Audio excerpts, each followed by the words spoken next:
નવા ટોપિક ઉપર આવીએ. ધ્રુવીય અને અધ્રુવીય અણુઓ કોને કહે છે અને તેમના ઉદાહરણ. એમાં સૌપ્રથમ જોઈએ અધ્રુવીય અણુઓ.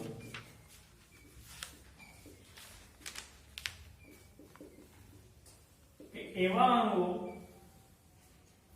કે જેનો ધન વિદ્યુત ભાર અને ઋણ વિદ્યુત ભાર બંનેના કેન્દ્રો એક જ બિંદુ પર સંપાત થયો. ધન વિદ્યુત ભાર પછી ઋણ વિદ્યુત ભાર. પણ એવા અણુઓ કે જેના ધન વિદ્યુત ભાર અને ઋણ વિદ્યુત ભારના કેન્દ્રો એકબીજા પર સંપાત થયેલા હોય એવા અણુઓને શું કહે છે? તો અધ્રુવીય અણુઓની ડાયપોલ મોમેન્ટ શું છે? હા, કારણ કે બેમાંથી એક વિદ્યુત ભારનું માન ગુણાકારમાં બંને વચ્ચેનું લંબ અંતર, તો અંતર તો એક જ બે કેન્દ્ર પર હોય તો અંતર તો 0 થાય. તો આવા અણુઓની ડાયપોલ મોમેન્ટ કેવી થાય? 0. પરંતુ જો આવા અધ્રુવીય અણુઓને બાહ્ય વિદ્યુત ક્ષેત્રમાં મૂકવામાં આવે તો ધન વિદ્યુત ભાર એક તરફ અને ઋણ વિદ્યુત ભાર એક તરફ જાય. કારણ કે વિદ્યુત ક્ષેત્ર ધનથી ઋણ તરફનું હોય ને, એનો મતલબ કે ઋણ વિદ્યુત ભાર કંઈક આ બાજુ જાય અને ધન વિદ્યુત ભાર કંઈક આ બાજુ જાય કે નહીં? યાની કે જો એને કોઈ બાહ્ય વિદ્યુત ક્ષેત્રમાં મૂકવામાં આવે કોને?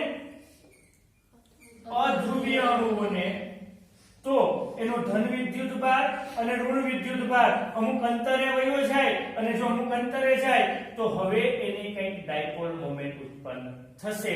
હવે એની ડાયપોલ મોમેન્ટ શૂન્ય હોતી નથી. આ તો આપણે ચુંબકમાં ભણતા હતા ડાયામેગ્નેટિક.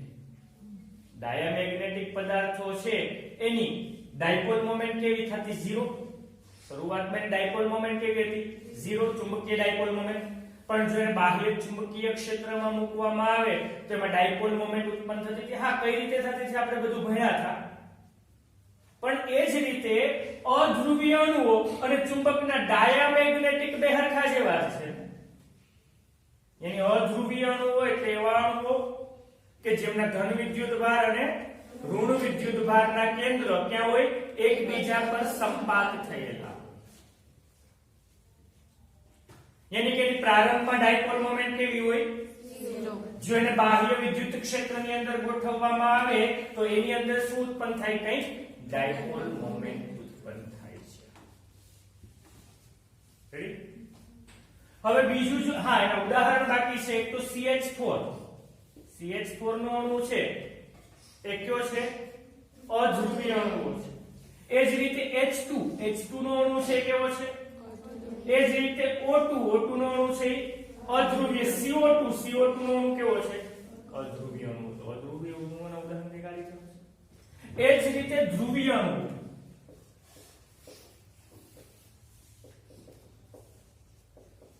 તો કે એવા અણુઓ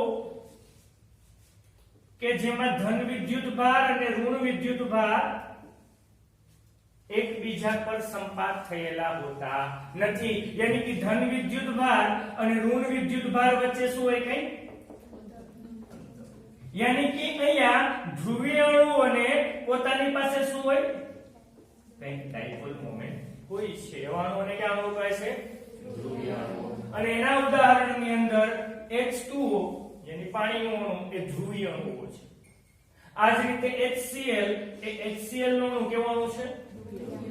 તો બસ આજ મેં અધ્રુવીયમાં ધન વિદ્યુત ભાર અને ઋણ વિદ્યુત ભારના કેન્દ્ર ક્યાં હોય? એક જ બિંદુ પર સંપાત થયેલા હોય. જ્યારે ધ્રુવીયની અંદર ધન વિદ્યુત ભાર અને ઋણ વિદ્યુત ભાર એકબીજાના કેન્દ્ર સંપાત થયેલા હોતા નથી. એકબીજાથી અમુક અધ્રુવીય અણુઓ તો એની ડાયપોલ મોમેન્ટ કેવી હોય? 0. અને શું હોય? પોતાની કઈ ડાયપોલ મોમેન્ટ. આના ઉદાહરણમાં કોણ આવે? CH4 H2 O2 CO2. આના ઉદાહરણમાં કોણ આવે? H2O.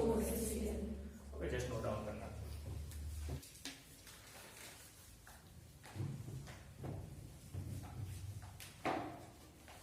કે નવા ટોપિક ઉપર આવીએ કે બિંદુવત વિદ્યુત ભારના વિદ્યુત ક્ષેત્ર અને વિદ્યુત ડાયપોલના વિદ્યુત ક્ષેત્ર વચ્ચે તફાવત.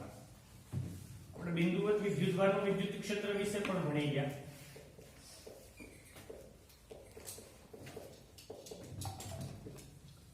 અને વિદ્યુત ડાયપોલનો વિદ્યુત ક્ષેત્રનો પણ અભ્યાસ કર્યો.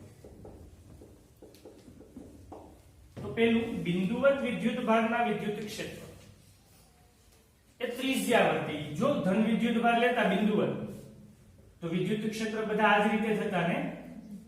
સપોઝ કે ઋણ વિદ્યુત ભાર લેતા તો અંદર તરફ પણ બધા હતા ક્યાં? ત્રિજ્યાવર્તી દિશા. તો પેલો મુદ્દો હું લખી શકું કે બિંદુવત વિદ્યુત ભારના વિદ્યુત ક્ષેત્ર કેવા હોય? જ્યારે વિદ્યુત ડાયપોલના વિદ્યુત ક્ષેત્ર કેવા હોય? તો કે અહીંયા ધન વિદ્યુત ભાર અહીંયા અને આ રીતેના વિદ્યુત ક્ષેત્ર હોય કે નહીં? આ કોઈ ત્રિજ્યાવર્તી હોતા.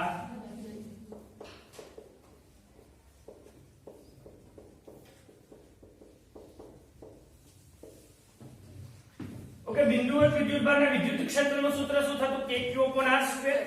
યાની બિંદુવત વિદ્યુત ભારનું વિદ્યુત ક્ષેત્ર 1/r² અનુસાર છે.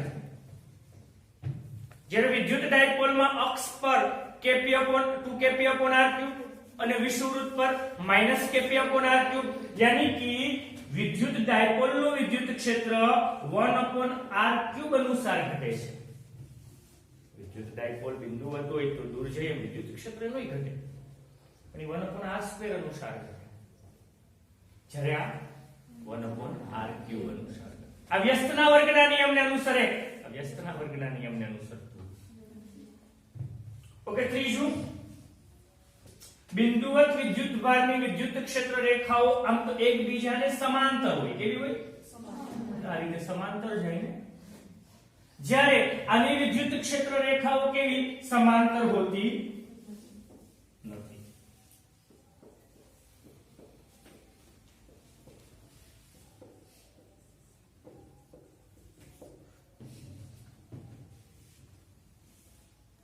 હું ચોથો મુદ્દો લખું તો કે બિંદુવત વિદ્યુત ભારથી અનંત અંતરે વિદ્યુત ક્ષેત્ર 0 થાય. અનંત અંતરે વિદ્યુત ક્ષેત્ર કેવું છે? જ્યારે વિદ્યુત ડાયપોલનું વિદ્યુત ક્ષેત્ર છે ને એ ક્યારેક અક્ષ પર 0 થઈ જાય ને ક્યારેક વિષુવવૃત્ત પર 0 થાય. અનંત અંતરે 0 થાય એવું જરૂરી નથી. ઘણી વખત અક્ષ પર, યાદ છે આપણે ચુંબકીય ડાયપોલ ચુંબકના અક્ષ પરના અમુક બિંદુએ જેને નલ પોઈન્ટ કહેતા. નલ પોઈન્ટ કહેતા કે જ્યાં વિદ્યુત ક્ષેત્ર ત્યાં ચુંબકીય ક્ષેત્ર કેવું થઈ જતું હતું?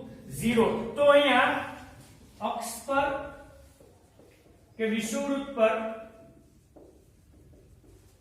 વિદ્યુત ક્ષેત્ર કેવું થઈ જાય? 0. તમે આટલા પોઈન્ટ લખી શકો. બચ્યો કોઈ પોઈન્ટ બાકી હોય તો કહો. આ વાંચો કે નવા ઇમ્પોર્ટન્ટ ટોપિક ઉપર આવીએ. એક્ઝામમાં પૂછાવાની પૂરી શક્યતા કે સમાન બાહ્ય વિદ્યુત ક્ષેત્રમાં મૂકેલા વિદ્યુત ડાયપોલ પર લાગતા ટોર્કનું સૂત્ર મેળવો. આવું કે ભણી ગયા. સમાન ચુંબકીય ક્ષેત્રમાં મૂકેલ ચુંબકીય ડાયપોલ પર અને ચુંબકીય ડાયપોલ મોમેન્ટ ચુંબકીય ક્ષેત્ર સાથે થીટા ખૂણો બનાવતી હોય તો એના પર લાગતા ટોર્કનું સૂત્ર યાદ છે? m ક્રોસ b અથવા mb sin થીટા. બસ એ જ રીતે સમાન બાહ્ય વિદ્યુત ક્ષેત્રમાં આ સમાન બાહ્ય વિદ્યુત ક્ષેત્ર છે E માં મૂકેલ વિદ્યુત ડાયપોલ નો મતલબ શું થાય કે એક ઋણ વિદ્યુત ભાર સામાન્ય મૂલ્યના ને વિરુદ્ધ પ્રકારના વિદ્યુત ભારથી બનતી છે. આ શું છે? વિદ્યુત ડાયપોલ. એની વચ્ચેનું અંતર શું છે? રેડી. યાની કે જો હું સમાન વિદ્યુત ક્ષેત્રની અંદર હું વિદ્યુત ડાયપોલ મૂકું તો આના પર લાગતા ટોર્કનું સૂત્ર મેળવવાનું છે. અહીંયા વિદ્યુત ડાયપોલ મોમેન્ટ છે ઋણથી ધન વિદ્યુત ભાર તરફની હોય અને વિદ્યુત ક્ષેત્ર એ ઉપર તરફ છે. બંને વચ્ચેનો ખૂણો કેટલો લો?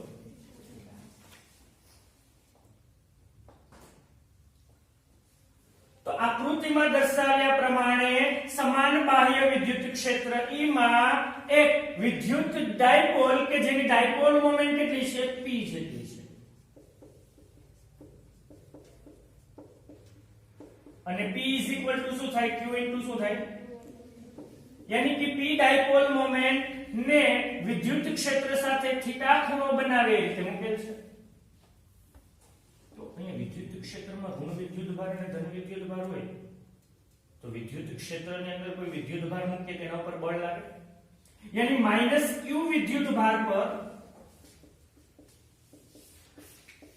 લાગતું બળ કોણ બોલશે કેટલું બળ લાગે તો કે યાદ કરો F QE યાદ આવ્યું F બરાબર QE થાય यानी ઋણ વિદ્યુત ભાર પર લાગતું બળ શું થાય Q પણ -q છે यानी -q શું થાય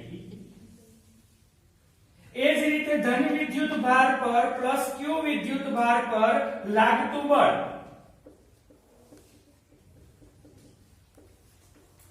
તો F +q અને +q બરાબર શું થાય કઈ સમાન વિદ્યુત ક્ષેત્ર છે ને यानी कि અહીંયા ધનથી ઋણ તરફનું એટલે આ નીચે તરફ બળ લાગે F + Q અને આ ઉપર તરફ લાગે F આ બંને સમાન વિદ્યુત ક્ષેત્રના કારણે દરેક બિંદુએ વિદ્યુત ક્ષેત્ર સમાન છે એટલા માટે બંને ઉપર બળનું મૂલ્ય કેવું લાગે સમાન यानी બંને વિદ્યુત ભાર પર કે ડાયપોલ પર સમાન મૂલ્યના બળ લાગે કેવા બળ લાગે પણ દિશા પરસ્પર કેવી છે હા પરિણામી બળ તો 0 થાય હું પરિણામી બળની વાત કરું કે જો કોઈ વિદ્યુત ડાયપોલને સમાન વિદ્યુત ક્ષેત્રમાં મૂકે તો પરિણામી બળ F બરાબર શું થાય F - QE + QE અને એ તો કેવા થવાના 0 પણ સમાન મૂલ્યના અને પરસ્પર વિરુદ્ધ દિશાના બળ લાગે એટલે શેની રચના કરે બળ યુગ્મની રચના કરે યાદ કરો જ્યારે સમાન મૂલ્યના અને પરસ્પર વિરુદ્ધ દિશાના બળ લાગતા હોય તો કેની રચના કરે જો બળ યુગ્મની રચના થતી હોય તો પરિણામી શું ઉદ્ભવે ટોર્ક यानी જેના પર સમાન મૂલ્યના અને પરસ્પર વિરુદ્ધ દિશાના બળ લાગતા હોય બળ યુગ્મની રચના થતી હોય તો શું ઉત્પન્ન થાય ટોર્ક ઉત્પન્ન થાય કારણ કે એના કારણે ચાક ગતિ કરશે તો આના પર શું ઉત્પન્ન થશે ટોર્ક તો ટોર્ક એટલે શું ટોર્ક બે માંથી એક બળનું માન યાદ છે ટોર્ક એટલે શું બે માંથી એક બળનું મૂલ્ય ગુણાકારમાં બંને બળો વચ્ચેનું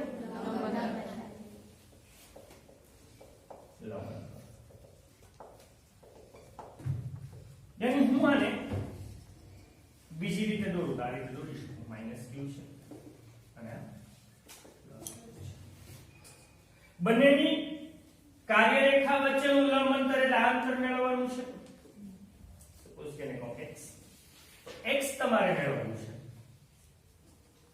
ઓકે આ ખૂણો કેટલો થાય જો આ થીટા છે એનો મતલબ વિદ્યુત ક્ષેત્રનો ડાયપોલ મોમેન્ટ સાથેનો ખૂણો થીટા છે તો આ ખૂણો કેટલો થાય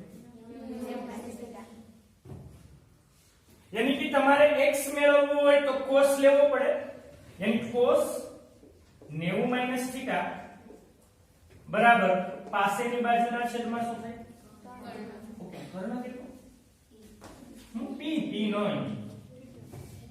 બંને વચ્ચેનું લંબ અંતર 2a ઋણ અને ધન વિદ્યુત ભાર વચ્ચેનું લંબ અંતર શું છે 2a આ તો ડાયપોલ મોમેન્ટની દિશા છે આ દિશામાં यानी वच्छेदમાં શું આવશે 2a यानी લંબ અંતર x બરાબર 2a cos 90 - θ શું થાય sin θ ચરણ પહેલામાં સાંધો यानी x બરાબર શું થાય 2a यानी कि ટોર્ક બરાબર બે માંથી એક બળનું મૂલ્ય એટલે ઋણ લો કે ધન ગુણાકારમાં બંને વચ્ચેનું શું થાય यानी ટોર્ક બરાબર બંનેમાંથી એક બળનું મૂલ્ય શું થાય અને બંને વચ્ચેનું લંબ અંતર શું થાય 2a यानी e ગુણાકારમાં q * 2a કો ઇન્ટુ શું થાય q ઇન્ટુ 2 એટલે શું કહેવાય dipole moment p any torque is equal to શું થાય p sin theta અથવા તો p sin theta લખો તો કોઈ પ્રોબ્લેમ છે નહીં યાની કે જો વિદ્યુત ક્ષેત્રમાં નિયમિત વિદ્યુત ક્ષેત્રમાં વિદ્યુત ડાયપોલ મૂકવામાં આવે તો એના પર લાગતા ટોર્ક નું સૂત્ર શું થાય Pe sin theta છે એનો મતલબ કે P અને E નો ક્રોસ ગુણાકાર એની ટોર્ક સદિશ બરાબર શું થાય P ક્રોસ E અને જેવું જ આવ્યું ને જો ને M ક્રોસ B અહીંયા P ક્રોસ E અહીંયા Pe sin theta ને P sin theta રેડી જો સમાન વિદ્યુત ક્ષેત્રમાં એક વિદ્યુત ડાયપોલ મૂકવામાં આવે અહીંયા વિદ્યુત ક્ષેત્ર અને ડાયપોલ મોમેન્ટ વચ્ચેનો ખૂણો કેટલો હોય થીટા હોય તો આ ડાયપોલ પર પરિણામી બળ કેવું લાગે પરંતુ એના પર ટોર્ક ઉત્પન્ન થાય અને ટોર્ક કેટલું હોય P ક્રોસ E અથવા Pe એ ત્રણ કન્ડિશન જો થીટા 0 એનો મતલબ શું થયો કે ડાયપોલ મોમેન્ટ અને વિદ્યુત ક્ષેત્ર બંને કેવા હોય સમાંતર એનો મતલબ એવો થયો કે વિદ્યુત ક્ષેત્ર ઉપર છે ચાલો તો ડાયપોલ મોમેન્ટ એ ક્યાં છે ઉપર કારણ કે અહીંયા ઋણ વિદ્યુત ભાર અને ધન વિદ્યુત ભાર ડાયપોલ મોમેન્ટ કેટલો છે ઉપર છે તો ટોર્ક કેટલો 0 જો થીટા 0 હોય તો sin 0 0 તો ટોર્ક કેવો થાય 0 હાલો ઉલટું લઈએ કે જો થીટા 180 यानी विद्युत क्षेत्र અને ડાયપોલ મોમેન્ટ પ્રતિ સમાન यानी વિદ્યુત ક્ષેત્ર ઉપર અહીંયા ઋણ વિદ્યુત ભાર અને અહીંયા તો ડાયપોલ મોમેન્ટ ને નીચે यानी ડાયપોલ મોમેન્ટ અને વિદ્યુત ક્ષેત્ર પરસ્પર વિરુદ્ધ પ્રતિ સમાંતર તો ટોર્ક તો એ ટોર્ક 0 તો એ કેવું થાય ટોર્ક 0 પરંતુ જો થીટા 90 હોય यानी ડાયપોલ મોમેન્ટ અને વિદ્યુત ક્ષેત્ર પરસ્પર કેવા હોય લંબ હોય થીટા 90 હોય તો ટોર્ક શું થાય P sin 90 કેવા છે ત્રણ કન્ડિશન્સ નોટ કરજો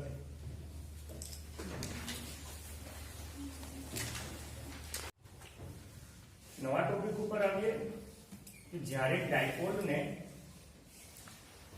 વિદ્યુત ક્ષેત્રની સમાંતર કે પ્રતિ સમાંતર મૂકવામાં આવે ત્યારે એના પર લાગતું પરિણામ દાખલા તરીકે આ વિદ્યુત ક્ષેત્ર છે વિદ્યુત ક્ષેત્ર ઉપર તરફ છે અને કોઈ એક વિદ્યુત ડાયપોલ છે આ ધન વિદ્યુત ભાર છે તો ડાયપોલ મોમેન્ટ ઋણ વિદ્યુત ભાર થી ધન વિદ્યુત ભાર તરફ પણ ઉપર તરફ છે એનો મતલબ અહીંયા E અને P વચ્ચેનો ખૂણો થીટા કેવો છે માટે E અને P એકબીજાને કેવા છે તો મેં હમણાં જ કીધું હતું કે તો ટોર્ક કેટલું લાગે P ક્રોસ E અથવા P sin theta theta 0 sin 0 0 यानी टॉर्क 0 આપણે પરિણામી બળ કેટલું લાગે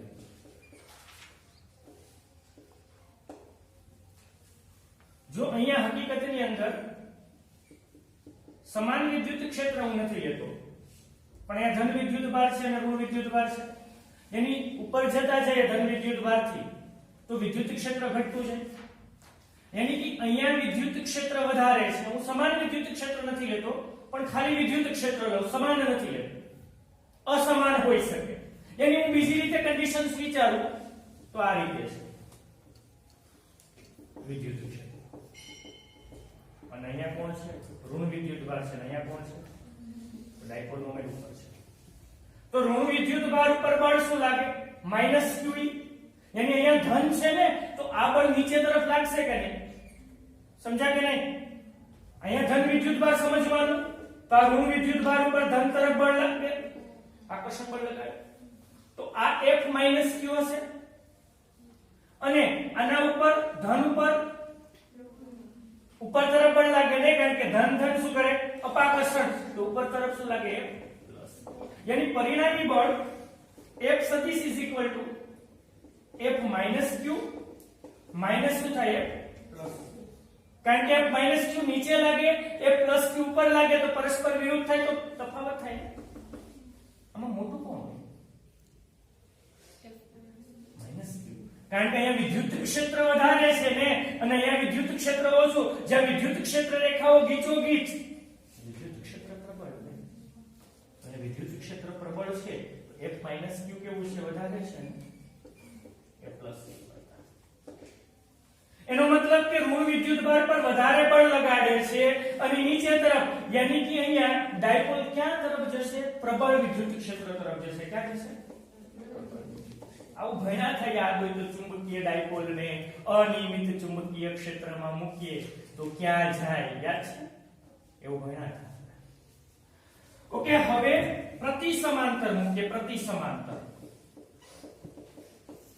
સમાંતર માં શું છે? સપોઝ કે આ વિદ્યુત ક્ષેત્ર છે. વિદ્યુત ક્ષેત્રની તીવ્રતા એ છે. ડાયપોલ ને મૂક્યું પણ આ ઋણ વિદ્યુત ભારને ડાયપોલ મોમેન્ટ p નીચે તરફ છે. યાની પ્રતિ સમાંતર એટલે થીટા કેટલું? 180. ઓકે, ટોર્ક કેટલું લાગે? ટોર્ક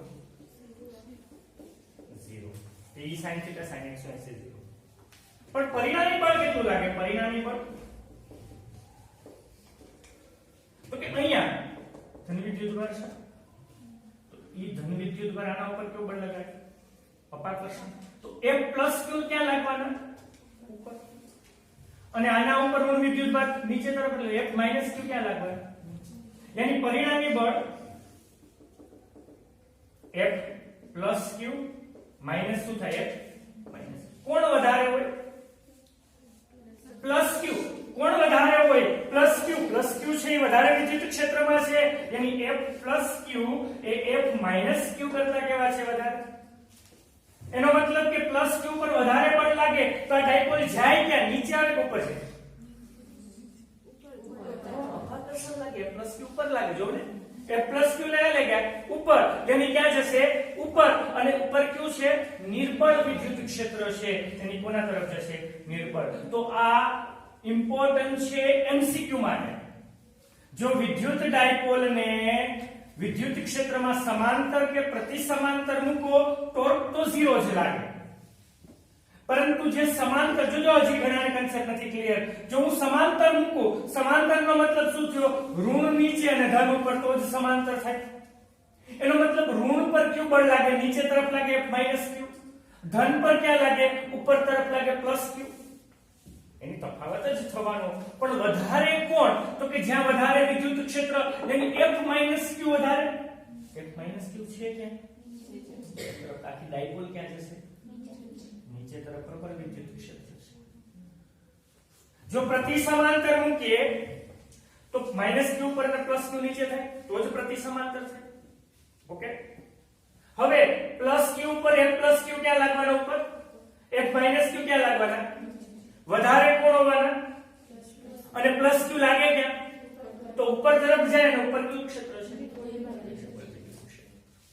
આ જ વસ્તુ જ્યારે કાસ્કો હોય, કાસ્કો અને કાસ્કાને એમને કાગળના ટુકડા લઈને મૂકો તો કઈ ન થાય. કાસ્કાને એમને રાખો તો કઈ ન થાય. પણ કાસ્કાથી વાળ ઓળાવી લઈએ સૂકા વાળ અને પછી એને રાખીએ તો આ કાગળના ટુકડા શું થાય? શા માટે? કારણ કે પહેલામાં કોઈ વિદ્યુત ક્ષેત્ર પણ તમે જેવા વાળ ઓળાવ્યા એટલે એમાં વિદ્યુત ભાર ઉત્પન્ન થયો. શું ઉત્પન્ન થયું? વિદ્યુત ક્ષેત્ર ઉત્પન્ન થયું. શું ઉત્પન્ન થયું? વિદ્યુત ક્ષેત્ર ઉત્પન્ન થયું. એનો મતલબ કે અહીંયા વિદ્યુત ક્ષેત્રની અંદર આ ડાયપોલ આવી જાય કે નહીં? હકીકતમાં કાગળના ટુકડામાં ધનને ઋણ તો હોવાના ને. અને જો ડાયપોલ આવી જાય તો આ ડાયપોલ ઉપર શું લાગવાનું? પરિણામી બળ લાગવાનું, જેના કારણે શું થાય છે? આકર્ષાય છે. રેડી?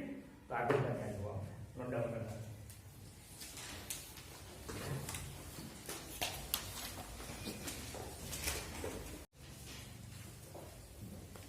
વિદ્યુત ભાર સતત વિદ્યુત ભાર વિતરણ માટે રેખીય વિદ્યુત ભાર ઘનતા, પૃષ્ઠ વિદ્યુત ભાર ઘનતા ને એટલે આપણે ખબર છે કે કોઈ એક વિદ્યુત ભારના કારણે કોઈ P બિંદુ પાસે ઉદ્ભવતી વિદ્યુત ક્ષેત્રની તીવ્રતા કે Q upon R square T character થાય. તો એક વિદ્યુત ભાર હોય ને, પરંતુ વિદ્યુત ભાર હાલો 5 થી 6 7 8 હોય તો તમે એમ કહી દેતા હતા ડાયરેક્ટ કે એ સંપાતપણાના સિદ્ધાંત મુજબ એવો સદિશ સરવાળો. પણ વિદ્યુત ભાર સતત રીતે વિતરિત થયેલા હોય, એટલે કે કોઈ એક રેખા પર કોઈ એક પટ્ટી પર વિદ્યુત ભાર સતત રીતે વિતરિત થયેલા હોય અને કોઈ પી બિંદુએ વિદ્યુત ક્ષેત્રની તીવ્રતા મેળવવી. જો કોઈ પૃષ્ઠ પર વિદ્યુત ભાર સતત રીતે વિતરિત થયેલા હોય કે તમે અલગ અલગ વિદ્યુત ભાર ન લઈ શકતા હોય તો જો આના કારણે પી બિંદુએ વિદ્યુત ક્ષેત્રની તીવ્રતા મેળવવી હોય, यानी कि जो कोई गोळो लव अथवा तो कद लव त्रिपरिमाणनी वस्तु लव हालो અને એની અંદર વિદ્યુત ભાર સતત રીતે વિતરિત થયેલા હોય અને પી બિંદુએ વિદ્યુત ક્ષેત્ર મેળવવું હોય તો આ ત્રણેય કન્સેપ્ટ માટે વિદ્યુત ક્ષેત્ર મેળવવા માટે એક નવી જ ભૌતિક રાશિઓ વ્યાખ્યાયિત કરવી પડે. એમાંની એક છે રેખીય વિદ્યુત ભાર ઘનતા, એક છે પૃષ્ઠ વિદ્યુત ભાર ઘનતા અને એક છે કદ વિદ્યુત ભાર. એમાં પહેલા જોઈએ રેખીય વિદ્યુત ભાર ઘનતા.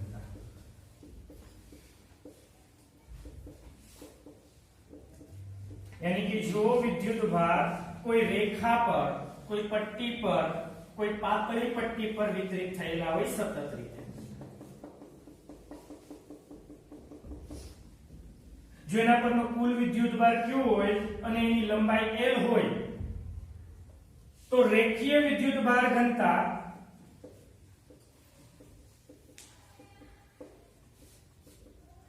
પટ્ટી પરનો કુલ વિદ્યુત ભાર ના છેદમાં લંબાઈ.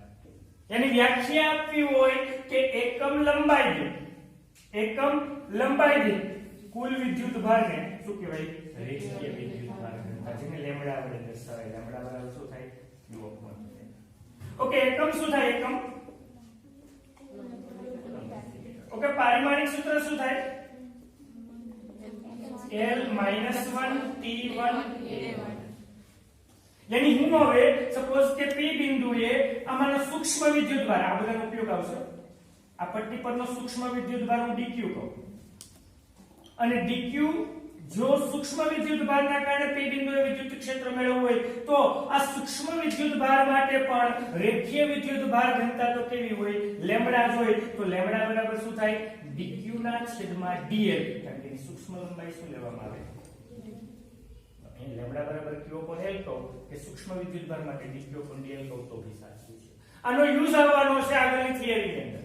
ઓકે, રેખીય વિદ્યુત ભાર ઘનતા એટલે શું? એકમ લંબાઈ દીઠ કુલ વિદ્યુત ભાર ને એકમ કુલમ પ્રતિ પારિમાણિક સૂત્ર L - 1 T1. એ જ રીતે હવે બીજું જોઈએ પૃષ્ઠ વિદ્યુત ભાર ઘનતા.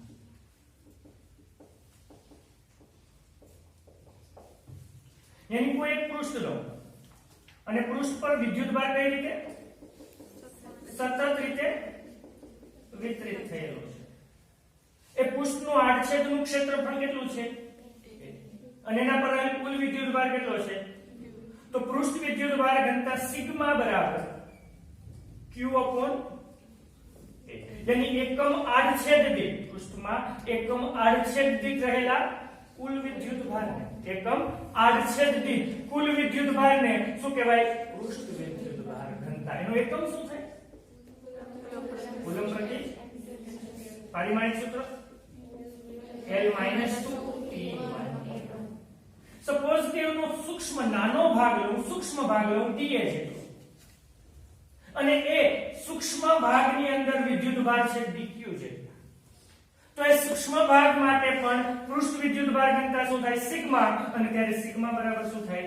dq upon A. શું કરવાનું? આ dq ના લીધે p બિંદુએ પેલા વિદ્યુત ક્ષેત્ર d અને પછી સમગ્રના લીધે E એટલે d નું સંકલન લઈશું. હમણાં જ લઈશું આપણે.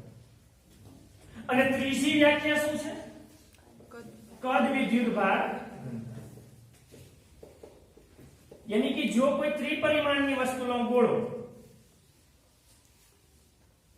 આ ગોળા દેખાય બિલકુલ ગોળો છે, આ ગોળો છે સમજી લો, એની અંદર વિદ્યુત ભાર કેવો છે? સતત રીતે વિતરિત છે.